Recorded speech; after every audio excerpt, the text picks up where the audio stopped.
Mas há mais um momento de umas pequenas reflexões que tem como tema: não cabe a nós julgarmos, porque o que devemos fazer é amar sempre. E se alguém ouvir as minhas palavras e não crer, eu não o julgo, porque eu vim não para julgar o mundo, mas para salvar o mundo. João capítulo 12, versículo 47. Encontramos nos evangelhos a motivação do tríduo pascal, isto é, porque Jesus teve que passar por tudo aquele sofrimento até chegar à ressurreição.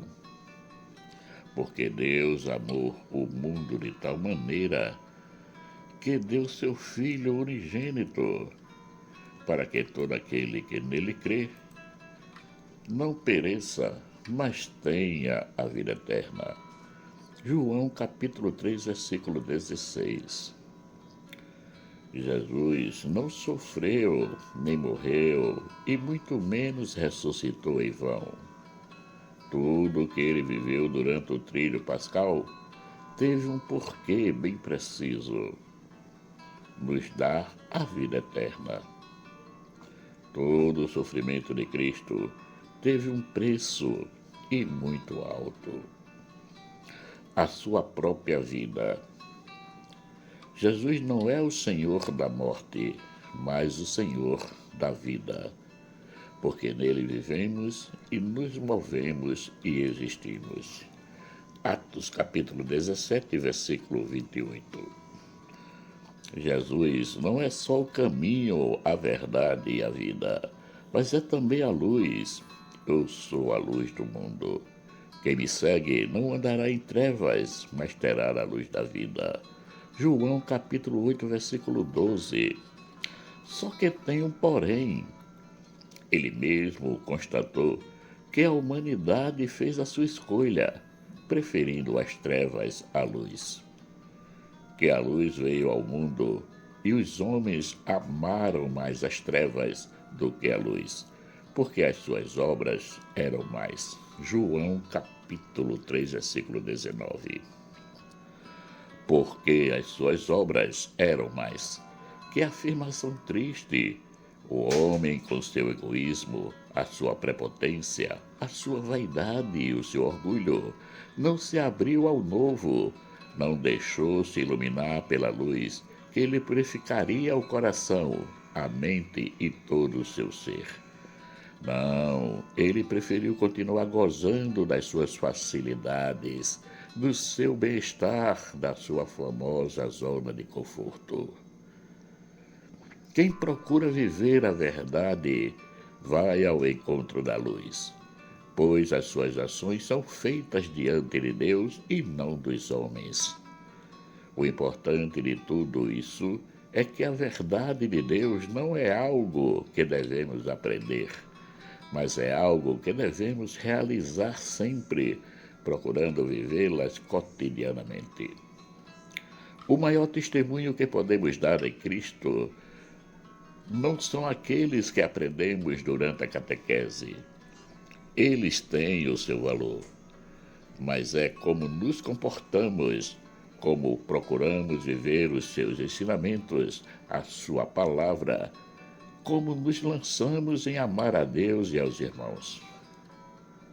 O amor a Deus e aos irmãos, eis o nosso grande desafio. Não temos que fazer grandes obras.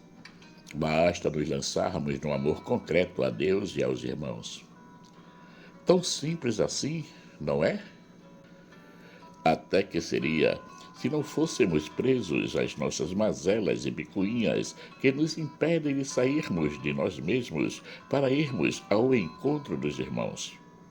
Nós queremos sempre ser amados por primeiro, depois é que retribuímos. Quando retribuímos, pelo menos com um obrigado. Para vivermos o amor verdadeiro, aquele que Jesus trouxe da Santíssima Trindade, é preciso que tenhamos o coração como o de Cristo, que acolhe a todos sem distinção, pecadores, necessitados e excluídos. Ele espera que cada um de nós também sejamos acolhedores, que não façamos escolhas. Amo esse e aquele não. Vou me aproximar desse porque ele me agrada. Que sejamos testemunhas vivas do seu verdadeiro amor, que acolhe a todos e que deu a vida por todos. Jesus fez o convite a Nicodemos, nascer de novo, nascer do alto. Esse mesmo convite ele faz também a nós todos os dias, quando vem ao nosso encontro no começo de cada manhã. Ele quer nos proporcionar uma nova manhã sempre. O seu convite é de sermos sempre melhores que o dia anterior. Ele bate à porta do nosso coração, esperando o convite para entrar. Uma de suas características é a paciência.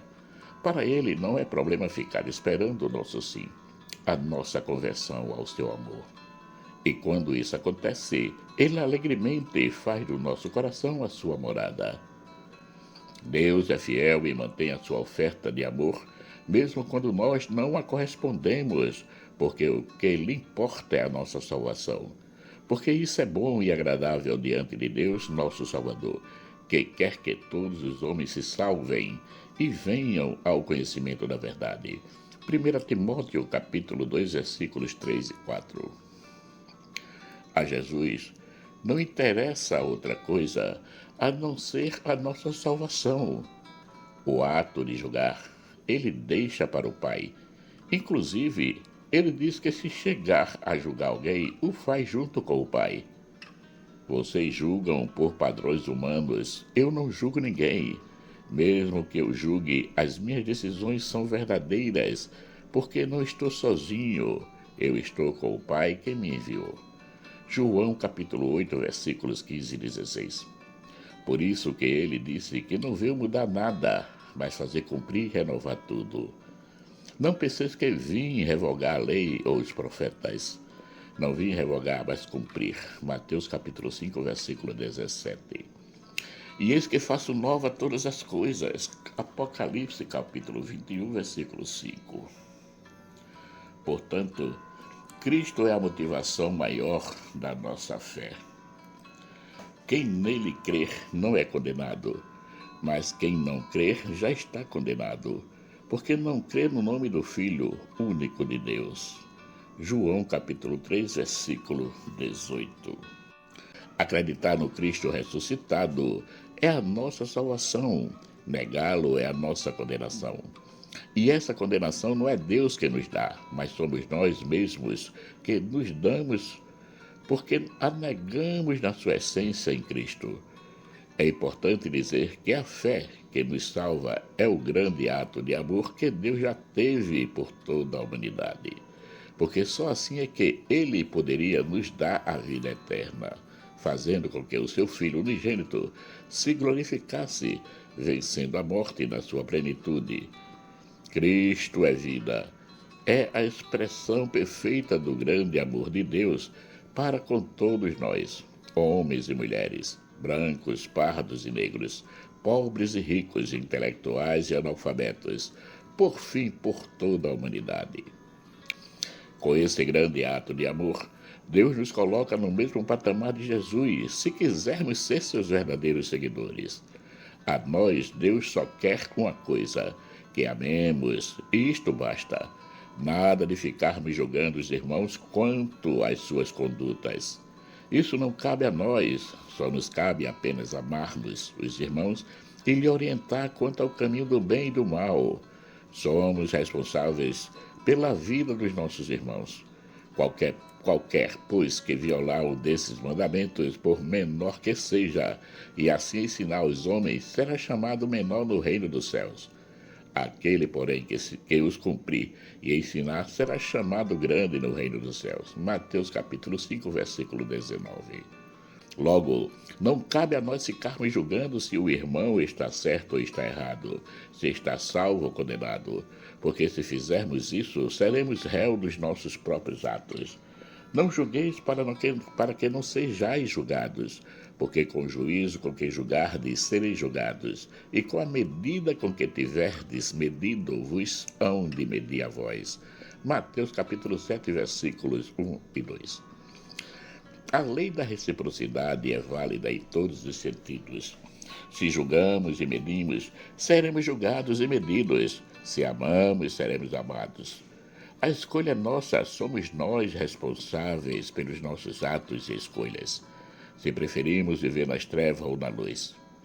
Se escolhemos a luz, escolhemos Cristo como nosso único Salvador. Mas se escolhemos a treva, estamos negando Cristo como nosso único Salvador. Para que a treva nunca mais nos ofusque, vamos abrir o nosso coração a Cristo e deixar que Ele ali faça morada. Só assim viveremos segundo os seus ensinamentos e não faremos outra coisa que amar. Amar concretamente os irmãos e as irmãs. E de consequência, porque esses dois amores não são desassociados um do outro, amamos a Deus em sua plenitude. Nada de ficarmos por aí perdendo tempo em julgar o irmão. Vamos amar de verdade e assim nos aproximarmos aqui na terra mais da vida de Cristo, que é a vida eterna. Marcos Laurentino. Caríssimos e caríssimas, chegamos ao final de mais um momento de umas pequenas reflexões que teve como tema: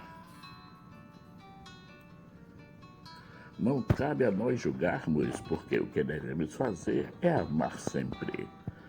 Aproveite esse momento para agradecer a todos aqueles que já se inscreveram no canal e peço para que compartilhem essas reflexões para que cheguem a mais pessoas. Também deixe o seu joinha, porque o joinha pode indicar ao YouTube que o material está sendo bem aproveitado e eles vão e oferecem a mais pessoas. Fazem chegar a mais pessoas. Peço também àqueles que não se inscreveram que se inscrevam. E assim podem nos ajudar a manter o canal ativo. Que o nosso Pai Eterno, rico em bondade, misericórdia e amor, nos dê um excelente dia.